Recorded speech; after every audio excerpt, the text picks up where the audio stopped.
Before he was hurting attackers, smashing last-minute headers, or collecting more red cards than anyone else, Sergio Ramos lived a shockingly quiet life on a farm. Despite being a natural-born enforcer with a warrior's heart, he brought something else than flair: the right fire, grit, and taste for tackles. This is how a little kid from Van Camas became the greatest defender on the planet. Picture this: you're a talent scout for one of the big European clubs. Madrid, Liverpool, Bayern, whoever you choose, has tasked you with finding the next young Spanish superstar, a Messi, a Ronaldo, or a Yamal. Where's the first place you visit to find this diamond in the rough? Barcelona? Madrid? Next to nobody would look in Camas. It's a tiny town near Sevilla with not even a population of 30,000. Camas is better known for producing famous bullfighters, not footballers. But back in 1986, a young lad by the name of Sergio Ramos was born. Little did anyone know that this little baby would grow up to be not a bullfighter, but a bull himself. A titan on the pitch, one of the scariest and most successful defenders football has ever known. By the age of 6, Ramos had discovered a deep love for something other than farming: football. Unlike most stories of young prodigies who become known for their fancy tricks and flicks, young Ramos gained a totally different reputation. He was a terror. The other kids quickly learned not to mess with him, as he was a ruthless, rugged, and super strong footballer, willing to do whatever it takes to win the game. Ramos dreamed of becoming a top footballer, just like the legends he saw on TV. But his parents weren't so keen. Kids from Camas don't usually leave the farm, let alone become international football stars. His older brother René noticed Ramos's talent and managed to convince his parents to let young Sergio take his shot at glory. After playing for his local club, Camas CF, Ramos officially joined Sevilla's youth team at the age of 10. René wasn't the only one who spotted his talent. The more Ramos trained, the more Sevilla coaches realized they had a top player on their hands. "This kid is unbelievable," they'd say. "We've never seen a youngster so strong and aggressive." The club loved Sergio's style and made sure to include him in the first team as soon as possible. At the age of 17, he made his first appearance in La Liga, coming on as a substitute for Paco Gallardo against Deportivo La Coruña. Sevilla went on to lose the game 1-0, but Sergio's intelligence and strength left an impression on the fans. The following season was Ramos's first big test in the top flight. He passed with flying colours, making 41 appearances across the league campaign, and even featuring in the team for a few European games in the UEFA Cup. Sevilla finished 6th in La Liga, guaranteeing another season in Europe. Ramos stepped up big time in key games. He not only proved to be a defensive master, but he also showed off his clutch skills, scoring an equaliser at home to Real Sociedad, which Sevilla would go on to win 2-1. Most importantly, Ramos scored an absolute rocket of a goal from a free kick against Real Madrid, giving Sevilla the lead in what would end as a 2-2 draw, a vital point in the race for Europe. By the end of the 2004-2005 season, Ramos had cemented himself as one of the hottest young prospects in Spain, a modern tactical player, but with the sheer brutal force of an old-school bully. Over in Madrid, Papa Perez took note of this young defender's incredible talent. Real Madrid was busy putting together a new generation of Galacticos, and the higher-ups knew that the key to any good team is a rock-solid defense. Rather than go for a top international superstar in true real fashion, Perez suggests they swoop in and snatch this Spanish talent while he's young. In the summer of 2005, Ramos's dream came true. Real Madrid signed the defender for €27 million, a record fee for a Spanish defender, and quickly got him integrated into the team. If the pressure of playing for the biggest club in world football ever got to Ramos, he never showed it. Right from the word go, the bull from Camas started shoving attackers off the ball, intercepting passes, and sliding in for brutal, yet legal, tackles. Real Madrid were still far away from the glory years they were trying to restore, but Ramos was the first solid foundational brick they aimed to build the rest of their castle upon. Only a rough and tumble farmer boy like Ramos could hold up the weight of the world on his shoulders. Ramos had already come a long way from his humble beginnings. Now, he was decked in white, with the badge of the most prestigious club in the entire world over his heart. But that success didn't come cheap. Ask any footballer who's ever played for Real Madrid, and they'll all tell you the same thing. When you play for Los Blancos, winning isn't an option, it's a necessity. Real Madrid fans are so used to silverware that just winning La Liga by itself is considered a mediocre season. And only winning the Copa del Rey is a bad season, while not winning anything is unthinkable. The 2004-2005 season was the unthinkable for Real Madrid. For the first time in around 10 years, the club finished trophy-less. Barcelona beat them to win La Liga. They were knocked out from the Champions League in the round of 16 by Juventus and were eliminated from the Copa del Rey in the round of 16 by Real Valladolid on away goals. The club's arch-rivals, Barcelona, were entering their golden era, while Madrid were in a huge slump. Perez brought in Ramos to be the first stepping stone to usher in their very own golden age. Real's president was cool and knew it would take time for things to click, even if the fans ground their teeth. But here's the thing, Ramos was just as passionate, if not more so, than the Madrid fanbase. He'd earned a reputation for doing whatever it takes to win. Living in defeat was not living at all to a man like him. A man of his grit and determination, combined with a club that lived and breathed victory, was a match made in heaven. Even though he was still just a teenager, Ramos stepped up to the plate and delivered performances like a seasoned veteran in his very first year at Real. The stats already paint a pretty picture, but they don't even do him justice. 47 appearances across the season, great numbers for a young and fresh defender. He scored 6 goals in total across the season, most of them coming in moments when his team needed them most. In the Champions League, he gave Real the lead over Olympiacos, even if the team went on to lose 2-1. He opened the score sheet in a tough physical away win over Malaga and again gave his team the advantage in the away game against Mallorca, although they lost 2-1 by the end of the 90 minutes. Clutch, tough, determined and aggressive. These were all the traits Ramos embodied. The ball from Camas came crashing onto the pitch and shattered players around like they were fine china. Despite his efforts, Real Madrid failed yet again to win a trophy in the 2005-2006 season. Barcelona finished a staggering 12 points ahead in the league. Real Zaragoza beat them 6-5 on aggregate in the Copa del Rey semi-final, following a historic 6-1 win at home, which was enough to deny Real a comeback despite their 4-0 victory at the Bernabeu. Worst of all, a stunning display of strength, pace and finishing from Thierry Henry made Arsenal the first English team to win at the Bernabeu, 1-0. A round of 16 exit for Real. Perez kept his cool, but Ramos and the fans huffed and puffed.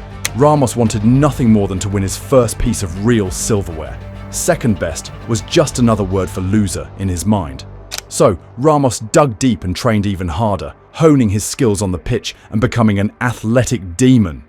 2006-2007 was a blank page, a whole new chapter ready to be written. Under the leadership of their new manager, Fabio Capello, Ramos upped his game even more. With the additions of Reyes from Arsenal on a loan deal and Ruud van Nistelrooy for €15 million, Real Madrid felt more confident going into this next season.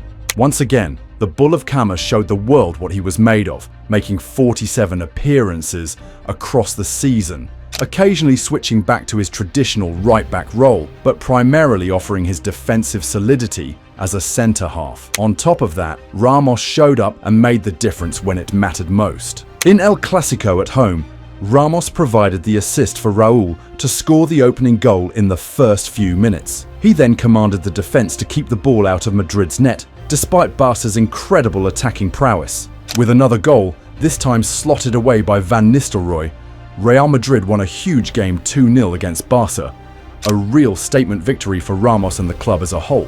In the away fixture, Ramos upped his game once more, neck and neck in a brutal title race with Barcelona in mid-March. The game at Camp Nou meant everything. Van Nistelrooy gave Real an early lead, but Messi hit back soon after, only for Van Nistelrooy to score his brace with a penalty only 2 minutes later. Messi equalised again before half-time. Ramos knew that if Real were to leave the Camp Nou with anything, they'd need to fight tooth and nail. In the second half, Guti knocked the ball in from a free kick. Ramos, with unusual grace, dived like a dolphin and caught the ball perfectly on his head. It bounced off him and struck the crossbar, then went into the back of the net. 3-2 to Los Blancos. Ramos and the rest of the team are certain they've just won the game. Barca are down to 10 men, and Real have caught them out time after time. A crucial 3-point win over their title rivals is on the horizon. Sadly, it never pays to bet against the GOAT. In an all-too-familiar moment of sheer brilliance, Messi caught the ball from a perfect pass from Ronaldinho and cut through the Real defence.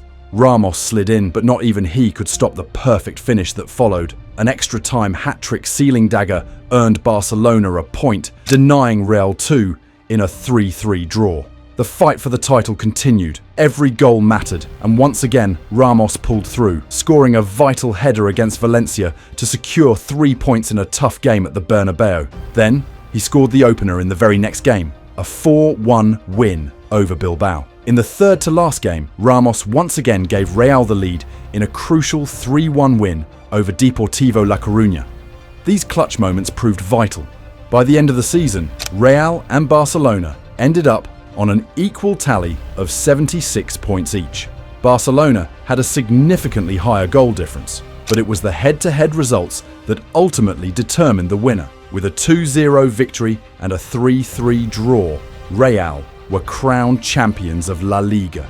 Mission accomplished. Real Madrid are the champions of Spain for the 2006-2007 season, and Ramos takes home his first piece of silverware. But just like his club, one La Liga is hardly enough for him.